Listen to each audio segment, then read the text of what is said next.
Uh, Dr. Todd Rimkus, and I am the chair of the biology department. College students should care about a basic knowledge of science.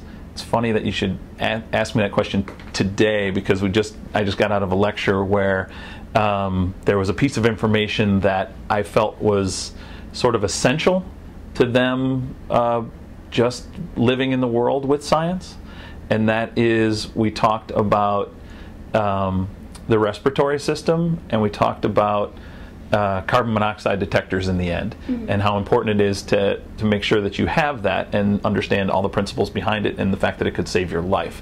So taking biology saves your life, maybe, is the final answer. But it's more than that. It's getting a general knowledge so that you can interact with the world that's around us that is alive. There's much that's alive that we interact with on a daily basis, that I think it's important that students understand a little bit about the other things that we share planet Earth with.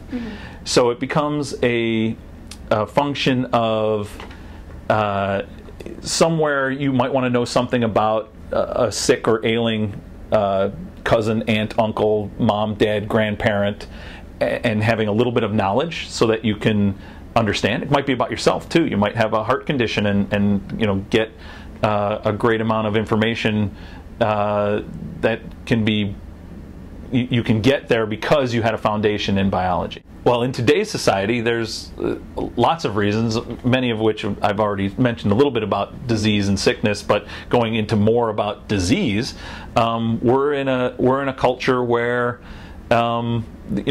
disease is around every corner. And there are threats of things like swine flu and other flus that pop up, and that's all about personal interactions, is how diseases are going to spread. So, from that benefit, or from that perspective, I think we benefit from having science courses, and in today's modern society, it really fits in well.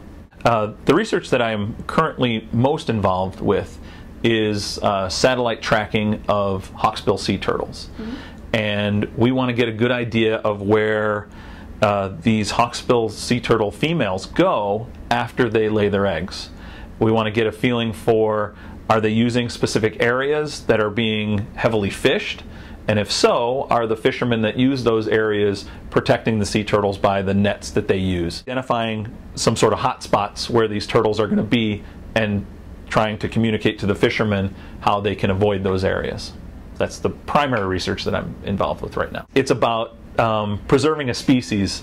If we allow things to disappear, there's a delicate balance at some point that says, if we let this organism fall off the map, well, it used to feed this organism, and that organism was fed by this organism, and that organism, and there's a cascade effect. So protecting endangered animals becomes something that's very important, because at some point, if we lose something that is sort of a pivotal character in this web, the whole thing could come tumbling down.